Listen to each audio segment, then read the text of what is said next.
Car lorsque vous étiez esclaves du péché, vous étiez libres à l'égard de la justice. Quels fruits donc portiez-vous alors? Des fruits dont vous rougissez aujourd'hui, car la fin de ces choses, c'est la mort. Mais maintenant, étant affranchis du péché et devenus esclaves de Dieu, vous avez pour fruit la sainteté et pour fin la vie éternelle, car le salaire du péché, c'est la mort. Mais le don gratuit, le cadeau gratuit de Dieu, c'est la vie éternelle en Jésus-Christ notre Seigneur. En somme, ce que Dieu Paul dit dans ce passage, c'est qu'il y a deux esclavages. Le péché est plus fort que nous. Le péché, comme je l'ai dit, c'est un microbe, un virus spirituel. Il suffit d'avoir une seule cellule de cancer, de leucémie dans votre sang pour que vous soyez perdu. Parce que cette cellule ne reste pas seule. Elle se multiplie à n'en jamais finir et finit par vous avoir.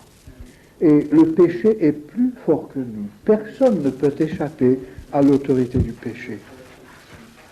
Aucun homme n'a la force, ni la volonté, ni l'intelligence de pouvoir échapper à l'autorité du péché.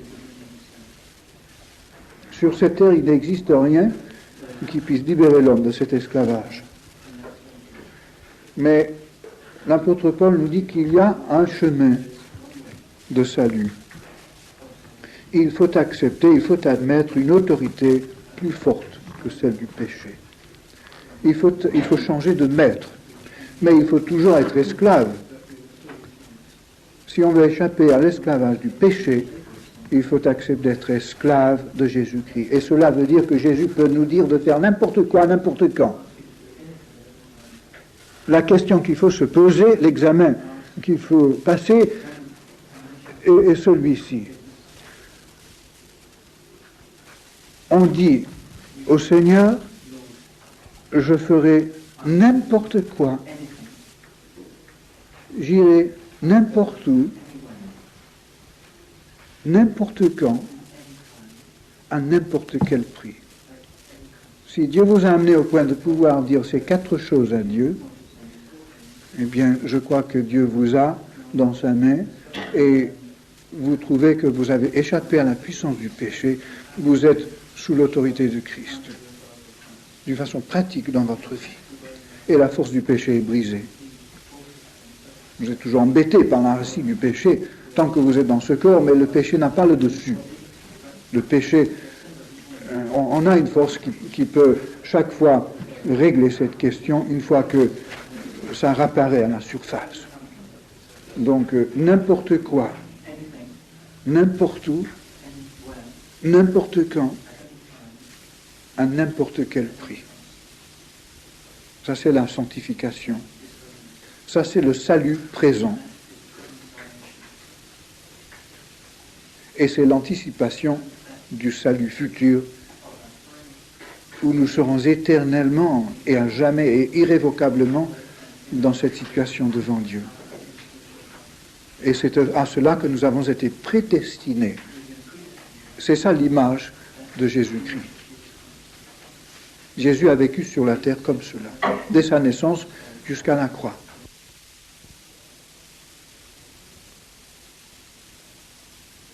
Enfin, lisons à partir du verset 2, enfin, à partir du verset 1er. Paul résume son argument, il dit qu'il n'y a donc maintenant aucune condamnation pour ceux qui sont en Jésus-Christ. Pourquoi? Parce que l'autorité de l'esprit de vie en Jésus-Christ m'a affranchi de la loi du péché et de la mort. Car, chose impossible à la loi de Dieu, la loi de Moïse, parce que la chair la rendait sans force, Dieu a condamné le péché dans la chair en envoyant à cause du péché son propre Fils dans une chair semblable à celle du péché, et cela afin que la justice de la loi fût accomplie en nous qui marchons, non selon la chair, mais selon l'esprit. C'est-à-dire, si nous nous laissons guider par l'esprit, et non pas par la chair, la justice de la loi est accomplie en nous. Oui, je disais que ce n'est pas une question de s'efforcer pour être sauvé. on arrive finalement au bout de ses forces, au bout de ses arguments, au bout de son espoir, et on reste bête devant Dieu. Je me rappelle lorsque j'étais converti, la nuit où Dieu m'a sauvé, je suis arrivé au point où je n'en pouvais plus et il n'y avait plus rien à faire. Et je suis resté comme ça devant Dieu. J'ai dû admettre que si Dieu ne faisait pas quelque chose, eh bien j'étais perdu, j'allais en enfer. J'avais fait tout ce que je pouvais faire. J'avais même essayé de croire, j'avais essayé toute une nuit de croire en Christ pour mon salut et je n'arrivais pas, je ne savais même pas ce que ça voulait dire. Et finalement, je suis resté impuissant, paralysé comme ça devant Dieu. Et c'est en ce moment que Dieu m'a pris en main et m'a dit, mais tout est déjà fait, il y a 2000 ans sur la croix. Tu ne le crois pas? Et j'ai dit, ah oui Seigneur. Et puis il m'a dit, ça y est, c'est fait. Et c'est comme ça que j'ai été sauvé, en un clin d'œil. Mais sans aucun effort. Oh, j'avais bataillé, j'avais lutté avant, pendant 6 mois j'avais cherché Dieu. Et cette nuit d'angoisse, j'ai pas trouvé Dieu pendant toutes ces luttes. Et c'était quand je ne luttais plus, je n'en pouvais plus. Je n'avais plus de force, je n'avais plus d'arguments, plus de raisonnement, plus d'espoir. Dieu m'a montré qu'il avait déjà tout fait pour moi. Et la foi, c'est ça, c'est quand on croit ce que Christ a fait pour nous. Et dans la vie quotidienne, c'est pareil. Nous sommes sauvés par la foi de la puissance du péché. Nous croyons que le Christ a tout fait. Et nous trouvons le repos. C'est paradoxal, mais nous trouvons que ce qui 5 minutes avant pour nous semblait impossible et irréel, c'est la réalité. Dieu dit que je suis mort, ben je trouve que c'est vrai. Dieu dit que je suis justifié, je trouve que c'est vrai. Dieu dit que l'accomplisse de la loi s'accomplit en moi, je trouve que c'est vrai. C'est un miracle, c'est le miracle de la vie. C'est aussi miraculeux que la nouvelle naissance. C'est le même processus, c'est tout simplement la prolongation du processus, l'application de ce même processus à tous les instants de ma vie.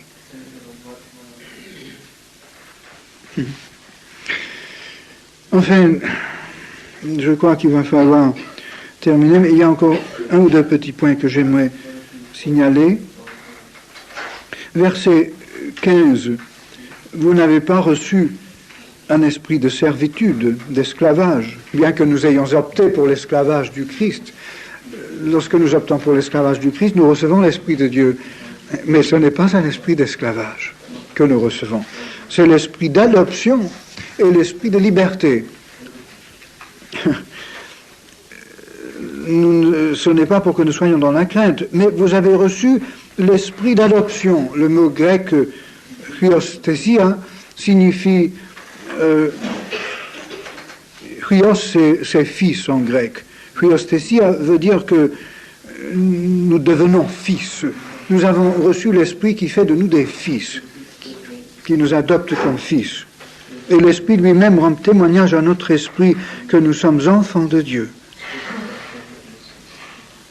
Et si nous sommes enfants, nous sommes héritiers.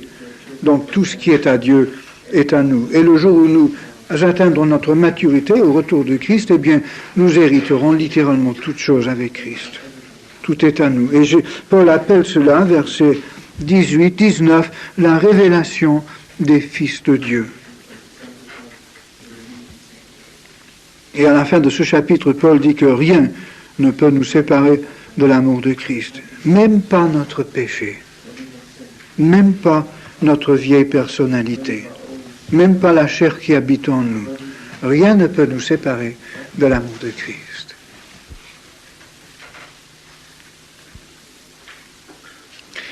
Juste une dernière chose avant de clôturer. J'aurais beaucoup aimé avoir toute une soirée pour en parler, mais les chapitres 8, 9, 10 et 11 traitent, comme nous l'avons vu l'autre soir, le problème d'Israël.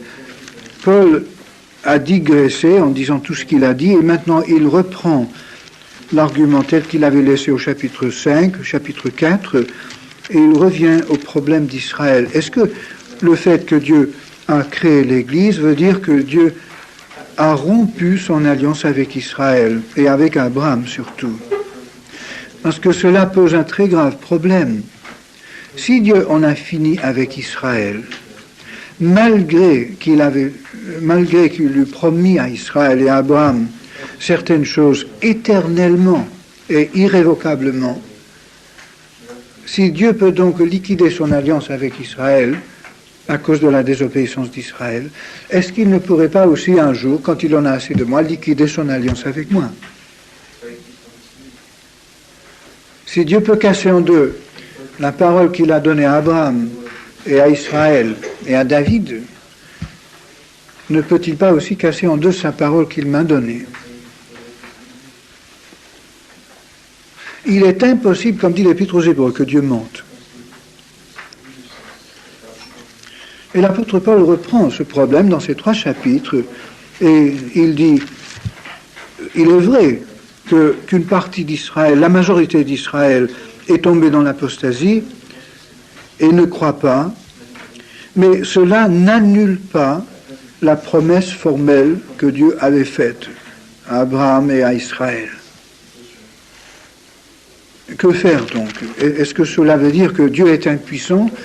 Il ne peut pas réaliser son alliance et sa promesse parce qu'Israël a désobéi? L'apôtre Paul nous dit que, surtout dans le chapitre 11, que Dieu va réintégrer Israël dans son plan. Et j'aimerais très rapidement voir avec vous les 5 arguments de l'apôtre Paul dans le chapitre 11. Voici le premier. Je dis donc, Dieu a-t-il rejeté son peuple? Loin de là, parce que Paul aussi était israélite. Verset 2, Dieu n'a point rejeté son peuple qu'il a connu d'avance. C'est catégorique, ça. Et ensuite, Paul se sert de l'argument de la minorité fidèle. Il dit que même du temps d'Akab et du temps du prophète Élie, alors que tout semblait perdu en Israël, Dieu disait, je me suis réservé, verset 4, 7000 hommes qui n'ont point fléchi le genou devant Baal. De même aussi, dans le temps présent, il y a un reste, selon l'élection de la grâce. Verset 7, quoi donc? Ce qu'Israël cherche, il n'a pas obtenu, mais l'élection l'a obtenu, et les autres ont été endurcis. Donc, c'est l'argument du reste. Paul dit qu'en Israël, il y a un reste. Il y a toujours eu un reste fidèle qui croyait. Et même au temps de la fin, il y aura un reste qui deviendra le noyau du nouveau royaume de Dieu en Israël. Son deuxième argument, versets 11 à 15, c'est l'argument de... Enfin, quelquefois, je l'appelle l'argument de la pure logique, en quelque sorte. Je dis donc, est-ce pour tomber, verset 11, est-ce pour tomber qui ont branché, donc pour chuter définitivement, loin de là, dit Paul. Mais par leur chute, par la chute d'Israël, le salut est devenu accessible aux païens. Si les Juifs n'avaient pas crucifié le Messie, nous les païens, nous n'aurions pas pu être sauvés. Le sang de Christ n'aurait pas coulé.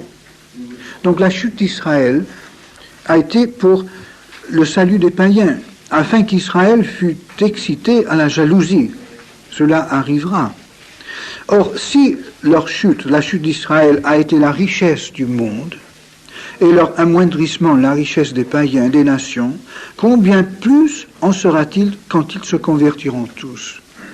Donc Dieu envisage la conversion de tout Israël, éventuellement, ultérieurement.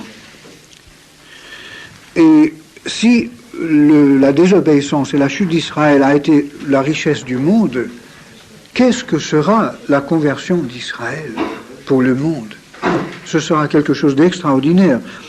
Regardez au verset 15, car si leur rejet a été la réconciliation du monde, que sera leur réintégration sinon une vie d'entre les morts? Quelquefois j'appelle ces 4 versets l'argument de la réintégration.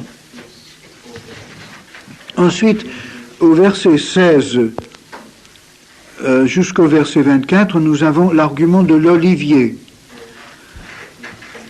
Si les prémices sont saintes, la masse l'est aussi. Si la racine est sainte, les branches le sont aussi.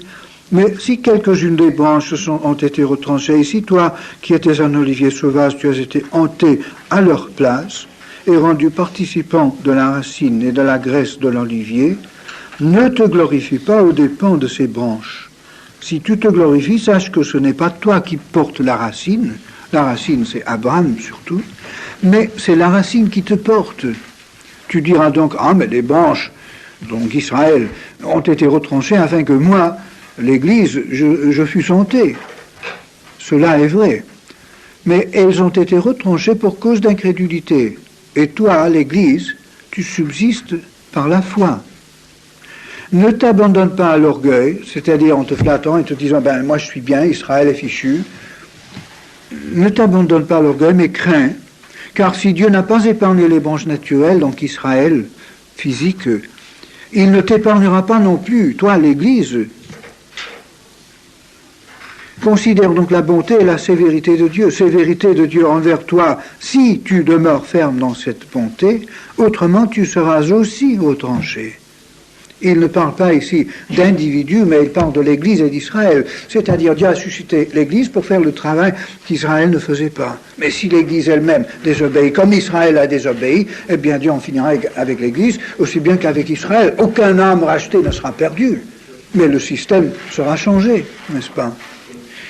Et il dit, eux d'eux-mêmes, Israël d'eux-mêmes, s'ils ne persistent pas dans l'incrédulité, c'est-à-dire s'il arrive un jour où ils croient en Christ, en Jésus, ils seront tentés, ils seront réintégrés, car Dieu est puissant pour les hanter de nouveau.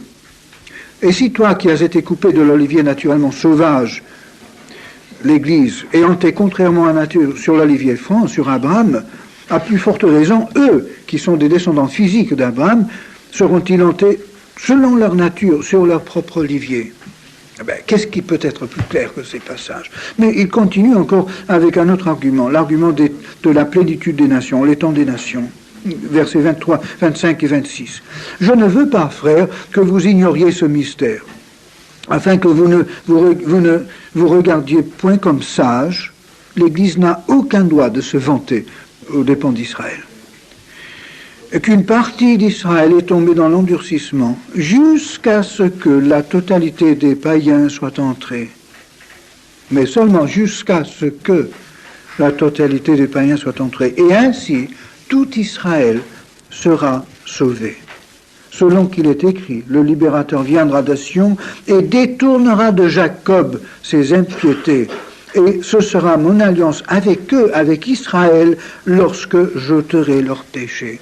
Dieu n'a pas encore ôté les péchés d'Israël. Ils sont toujours coupables du meurtre du Messie. Mais lorsqu'ils demanderont à Dieu pardon, Dieu les réintégrera dans son alliance et fera avec eux la nouvelle alliance qu'il a déjà faite avec nous. Et maintenant, nous avons le dernier argument, l'argument de la grâce.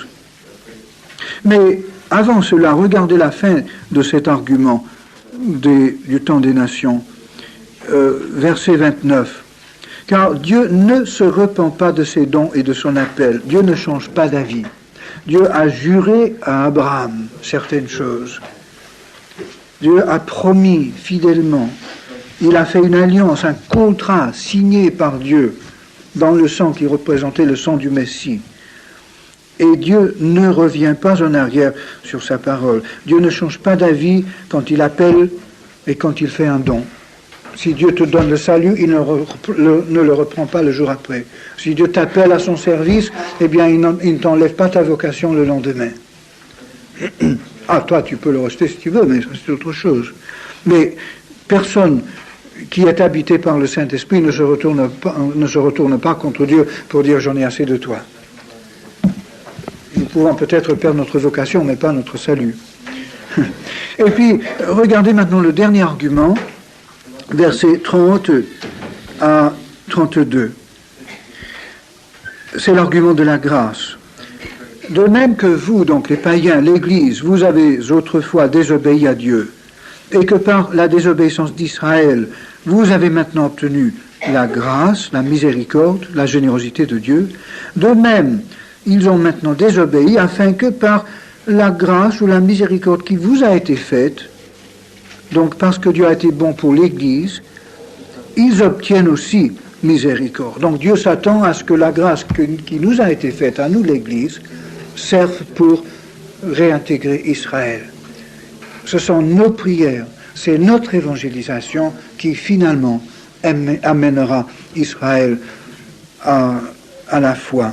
Même si nous ne sommes plus sur la terre lorsqu'Israël se convertit, quand même, c'est l'Église, c'est la grâce que Dieu a faite à l'Église qui est la base de la grâce que Dieu va faire à Israël.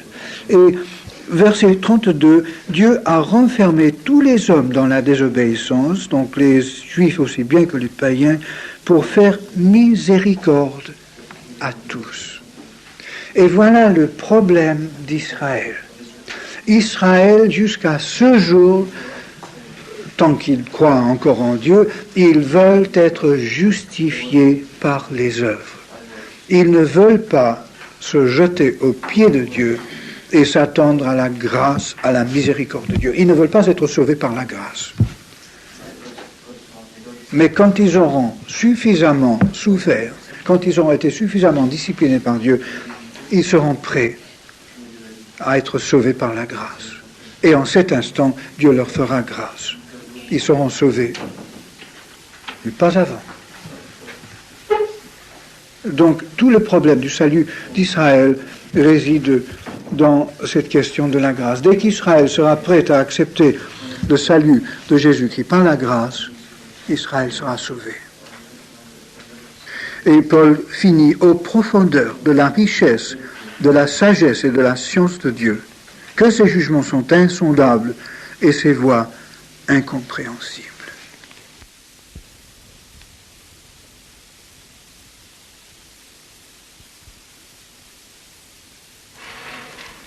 Seigneur notre Père, tu connais notre cœur et tu connais notre besoin. Tu sais combien nous sommes superficiels, combien notre foi est petite, combien peu nous saisissons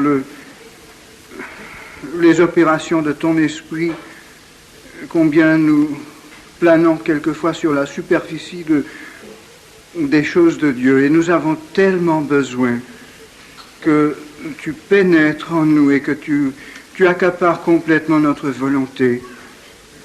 Nous avons aussi tellement la tendance de regarder à l'homme, de nous regarder les uns aux autres et de manquer la présence vraiment de ta face, de nous contenter du pan de ton vêtement et non pas de saisir la pensée de ton cœur. Et nous ne voulons pas aujourd'hui, ce matin, qu'il se passe au milieu de nous quelque chose de banal, quelque chose qui ne serait pas digne de toi.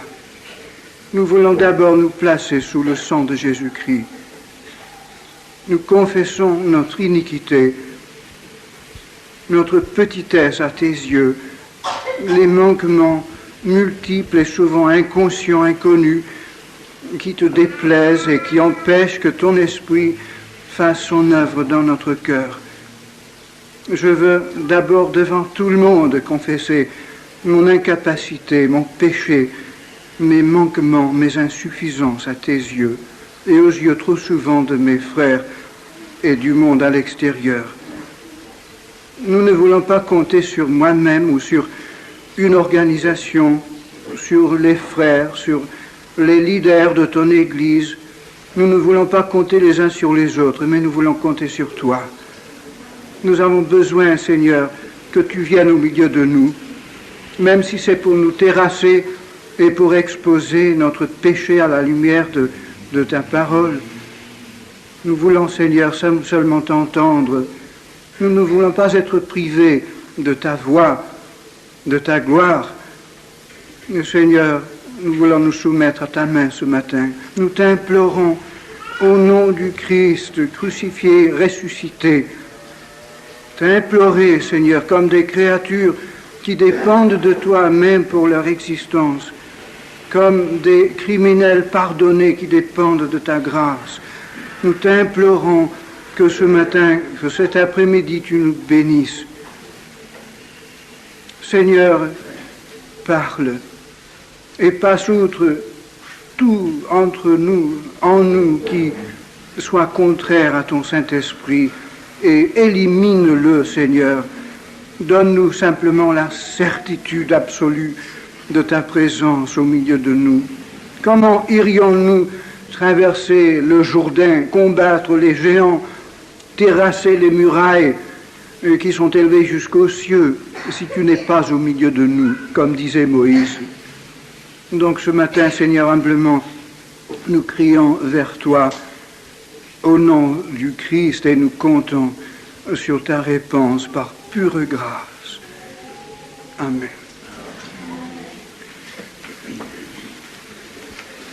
J'aimerais vous demander, chers amis, de regarder un passage d'abord dans les Corinthiens, 2 Corinthiens, chapitre 1er, verset 2.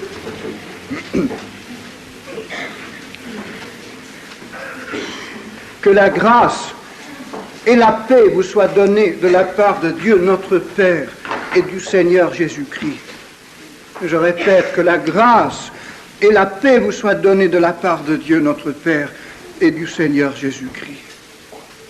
J'ai d'autres passages à voir avec vous, mais je vais brièvement commenter ce verset.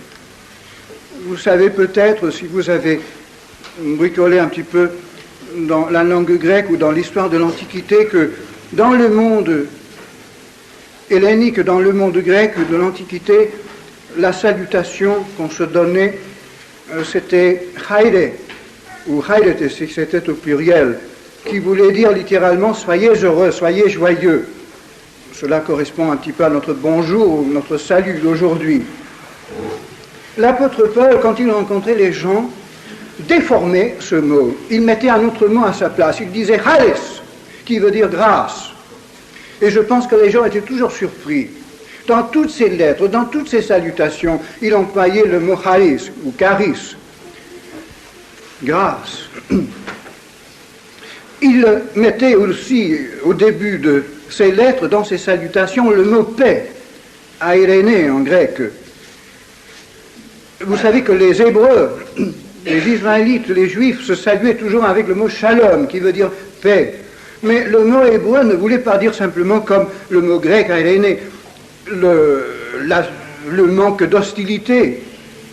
Ce n'était pas le fait de ne pas être en guerre simplement. Le mot paix, le mot shalom en hébreu voulait dire la prospérité dans tous les domaines, non seulement la paix entre individus, entre nations, entre groupes et enfin entre familles, mais le bonheur et la prospérité, l'approbation de Dieu, la plénitude.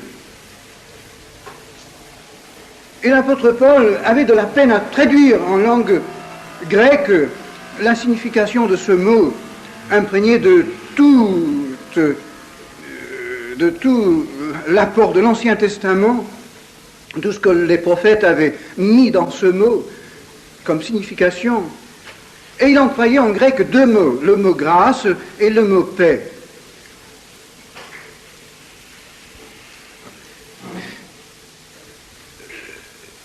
Les lettres de l'apôtre Paul sont un miracle de vocabulaire. Il a, sous l'inspiration du Saint-Esprit, inventé toute une terminologie pour exprimer la nouvelle révélation de Dieu qui était apportée par Jésus-Christ.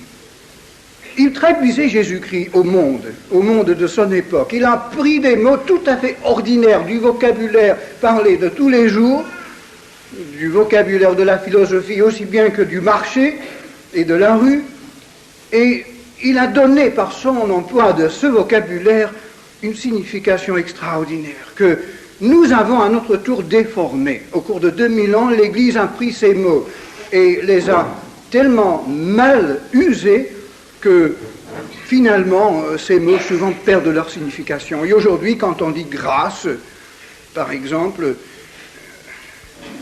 on ne donne pas à ce mot le contenu que l'apôtre Paul lui donnait et qu'il essayait de communiquer à ses convertis et aux églises qu'il avait fondées. J'aimerais avec vous retrouver un petit peu la signification de ce mot grâce ce matin. Le mot charis en grec venait de la même racine que le mot chara ou chara qui signifiait la joie. Pour le grec, le charis, c'était la chose qui apportait la joie. La joie, c'était le résultat de la charis, de la grâce. Et comme le grec était amouraché de la beauté, pour lui, son idéal, c'était la beauté, alors pour le grec, ce qui apportait la joie, ce qui donnait le plus de joie, c'était la beauté. La grâce, donc, signifiait à son origine la beauté. Et l'apôtre Paul, dans tout le monde grec, venait apportant son message en disant « Moi, je vous parle d'un Dieu extraordinaire que vous ne connaissez pas, que vous ne soupçonnez pas, celui qui a créé l'univers. Vous n'avez qu'à regarder la nature pour voir le reflet de sa pensée dans tout ce qu'il a fait, dans la floraison de l'été, dans les neiges de l'hiver, dans le soleil, dans la tempête de la mer, dans les grains de sable, dans la naissance d'un enfant, dans l'amour d'une jeune fille. Vous voyez dans tout cela un peu le reflet de ce Dieu inconnu. Il est d'une beauté inimaginable. Seulement, nous sommes déformés. Notre cerveau, notre conscience saisissent mal et déforment justement cette beauté de Dieu.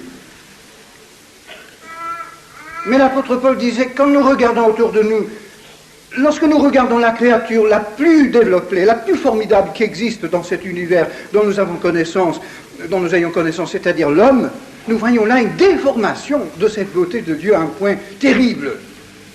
Lorsque nous regardons l'homme, nous sommes troublés. Nous ne voyons plus la beauté de Dieu. Nous voyons, si, une certaine beauté, une certaine bonté, une noblesse extraordinaire, mais complètement défigurée par la lèpre d'une maladie contagieuse qui passe de père en fils, que nous héritons depuis nos premiers ancêtres et que j'appelle la faillite. Le mot grec péché se traduirait aujourd'hui par le mot faillite. Alors Paul disait, notre faillite nous met dans un embarras terrible. Il est beau de voir la musique qui vient de Dieu au travers de la nature, mais nous avons besoin que Dieu nous parle en homme. Nous avons besoin de regarder dans les yeux d'un homme, dans le visage d'un homme, d'entendre les paroles d'un homme, de voir dans la personnalité, dans la vie vécue d'un homme, cette image du Dieu inconnu. Et il a dit, cet homme, il vient d'exister. Il est dans ce monde. C'est Jésus-Christ. Et il nous a raconté l'histoire de Jésus-Christ.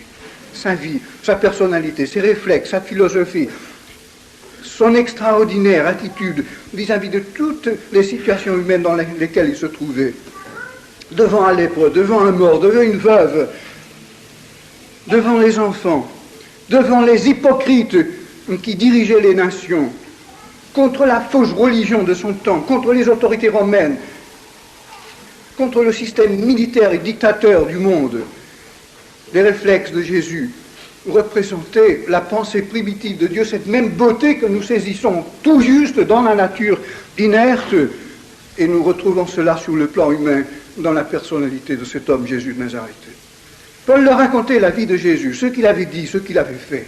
Et il disait, ce Dieu inconnu, il est comme cela. Il est venu sur cette terre pour s'exprimer, il s'est incarné pour se faire voir. Et dans Jésus, nous avons une sorte de loupe qui nous permet de voir l'infini de Dieu au travers de la personnalité d'un homme. Et ensuite, Paul allait beaucoup plus loin. Il leur disait, voilà donc la grâce de Dieu, voilà la beauté de Dieu. Je vous parle d'un Dieu qui est la grâce, la beauté, j'allais dire incarnée, mais non, personnifiée. Voilà comment est mon Dieu, le seul vrai Dieu. Mais le mot grâce, le mot charis, au cours des siècles, en langue grecque, a acquis une deuxième signification. La signification, une signification d'un phénomène très rare dans ce monde païen, dans ce monde cruel qui était bâti sur un système d'esclavage et de discrimination, d'injustice souvent. De temps en temps, on voyait un homme qui pardonnait à son ennemi ou qui libérait son esclave. Et les gens autour de lui, dans ce monde hellénique, dans ce monde grec, disaient, mais cela, c'est le comble de la beauté. Ça, c'est la beauté par excellence. Et le mot beauté, donc, le mot charis, a acquis la signification de générosité.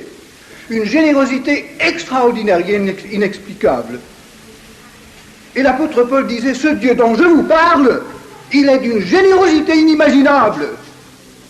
Non seulement il est venu naître dans une écurie de cette terre, il a supporté les injures et les persécutions et les imbécilités des hommes pendant les 33 ans de sa vie terrestre, mais en fin de compte, on l'a crucifié, on l'a torturé, on l'a flagellé, on lui a arraché la barbe, on lui a fermé les yeux avec des coups de poing, on lui a donné des coups de pied,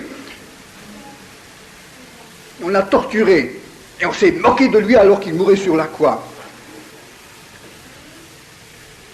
Et cela, Dieu l'a fait pour te réconcilier avec lui, parce que c'était la seule manière pour toi de connaître le vrai Dieu. Comment est ce vrai Dieu?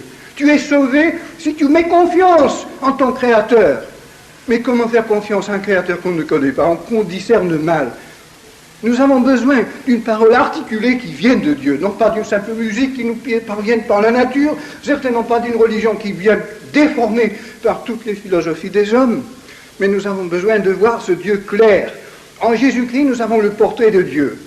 Et dans la parole de Dieu, que les prophètes d'Israël nous ont transmis, ceux qui ont prophétisé l'avènement du Christ, qui ont défini sa mission avant même qu'il vienne, et les paroles que le Christ lui-même nous a léguées dans les évangiles, eh bien, Paul disait, là, nous avons une définition de la pensée de Dieu. Et en ce Dieu-là, vous pouvez mettre votre confiance, vous pouvez vous abandonner à lui, sans crainte, avec une grande crainte de respect, mais sans peur. Vous n'avez plus peur de livrer votre volonté à la volonté de Dieu, de mettre votre personnalité dans la personnalité de Dieu. Vous pouvez tout lui donner.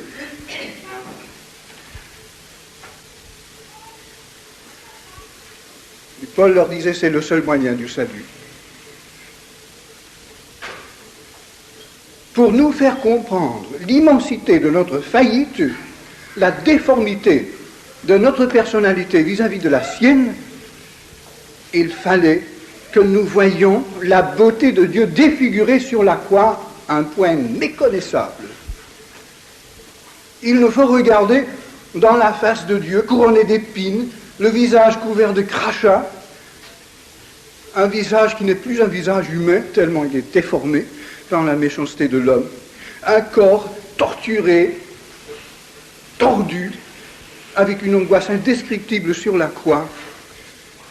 C'est en regardant Jésus-Christ crucifié que vous pouvez comprendre d'abord l'horreur qu'a ce Dieu inconnu, ce Dieu de beauté, vis-à-vis de notre imperfection et notre haine inexplicable contre lui, mais deuxièmement, l'immensité de son amour pour les créatures qu'il a faites.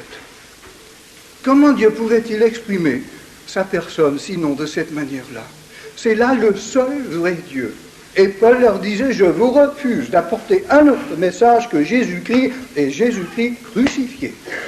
Et si vous acceptez cette idée de Dieu, si vous admettez que Dieu est juste et peut tout de même vous pardonner votre misère et votre péché sans compromettre sa justice, tout en condamnant à outrance ton péché, alors tu peux être pardonné. Et une fois que Dieu nous a pardonnés, il n'y a plus de barrière entre lui et nous. Il n'y a rien qui empêche que son esprit, celui qui pénètre l'univers entier pour créer la beauté du crocus qui perce le neige sur la montagne, la beauté d'un tout petit bébé nouveau-né qui pour la première fois ouvre ses yeux pour voir la face de sa maman. Cela,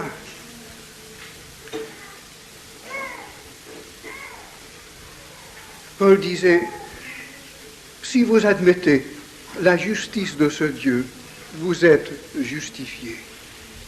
Vous ne pouvez pas avoir une justice à vous, mais vous pouvez reconnaître la justice de Dieu. Et si vous croyez à la justice de Dieu, à la justice de ce Dieu dont je vous parle, qui vous condamne à cause de sa justice, mais qui a trouvé le moyen de vous considérer juste parce que lui-même a supporté l'enfer de ton péché, alors Dieu vous donne son esprit entre en vous, et vous naissez de nouveau, vous êtes un enfant de Dieu. Et Paul disait, cela c'est mon message. Je le résume en un seul mot, en quelque sorte, c'est la bonne nouvelle de la beauté de Dieu, de la générosité de Dieu. Qu'est-ce que vous pouvez dire contre un Dieu aussi généreux? Personnellement, aujourd'hui, quand je parle de Dieu dans le monde autour de nous, je n'emploie presque plus jamais la terminologie conventionnelle de notre langage évangélique. Je ne parle pas de la grâce de Dieu, je ne parle pas de l'Église, je ne parle pas de choses comme ça. Je n'emploie presque jamais le mot péché. J'essaie de retraduire ces mots en un langage qui porte aujourd'hui. Si on dit péché, généralement, les gens rigolent un petit peu. Ils pensent qu'on fait allusion à une certaine gamme de péchés tout à fait particulière. Mais si on leur dit, vous avez failli, vous avez dévié, vous avez chuté, vous avez beaucoup d'ignorance sur les choses essentielles, etc. Ce sont tous des mots qui, dans le Nouveau Testament, sont traduits par le mot péché, en français, d'il y a 300 ans. Et je crois que nous avons de l'intérêt, non pas à changer un seul mot de la Bible, mais d'interpréter pour le monde qui nous entoure aujourd'hui, d'une façon peut-être nouvelle, en un langage moderne, comme faisait Paul en langue grecque de son époque, interpréter ces idées immuables de la vérité divine de manière à les rendre compréhensibles. Mais si du moins nous pouvons faire comprendre aux gens de nos jours ce que c'est que la grâce de Dieu, c'est déjà beaucoup. Regardons un peu plus loin, dans 2 Corinthiens 8 et verset 9, l'apôtre Paul nous dit ceci. Vous connaissez la grâce de notre Seigneur Jésus-Christ, qui pour vous s'est fait pauvre, de riche qu'il était, afin que par sa pauvreté vous fussiez enrichis. Vous connaissez la grâce de notre Seigneur Jésus-Christ, qui pour vous s'est fait pauvre, de riche qu'il était, afin que par sa pauvreté vous fussiez enrichis. Vous connaissez la grâce de notre Seigneur Jésus-Christ. Et puis le dernier verset de cet épître, 2 Corinthiens 13, verset 13, un verset cité tous les jours d'une façon absolument banale dans presque toutes les églises du monde, un verset qu'on répète sans réfléchir trop souvent, que la grâce du Seigneur Jésus-Christ, l'amour de Dieu et la communion ou la communication du Saint-Esprit soient avec vous. Je crois que ce qui caractérise Dieu par-dessus toute autre chose, c'est l'amour. Ce qui caractérise le Saint-Esprit, c'est la communion, le partage. Et ce qui caractérise surtout le Seigneur Jésus-Christ, c'est la grâce. Vous connaissez la grâce de notre Seigneur Jésus-Christ. Pour savoir ce que c'est que la grâce, il faut donc lire et assimiler, et comprendre et s'approprier toute la vie du Seigneur Jésus-Christ que nous voyons dans les 4 évangiles. Avant d'aller plus loin dans cette étude, je n'ai pas tout à fait fini encore, j'aimerais vous reporter un moment au dernier verset de Matthieu, le dernier message que le Seigneur Jésus-Christ a donné à ses apôtres. Dans Matthieu chapitre 28, versets 18, 19 et 20, nous avons son tout dernier message, à part les 7 lettres de l'Apocalypse dans Apocalypse 3 et 2 et 3. Jésus a dit à ses disciples, juste avant de monter au ciel, tout pouvoir m'a été donné, ou toute autorité m'a été donnée, dans le ciel et sur la terre. Allez, faites de toutes les nations des disciples, les baptisant au nom du Père, du Fils et du Saint-Esprit, et enseignez-leur à observer tout ce que je vous ai prescrit. Et voici, je suis avec vous tous les jours jusqu'à la fin du monde.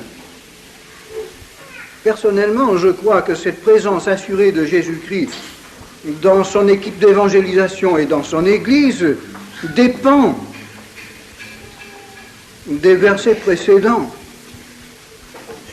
Je sais que dans un certain sens, le Seigneur est toujours avec nous, mais sa présence ne devient tangible et manifeste que dans la mesure où nous allons faire des disciples de toutes les nations et que dans la mesure où nous les baptisons et nous leur enseignons à observer tout ce qu'il nous a prescrit.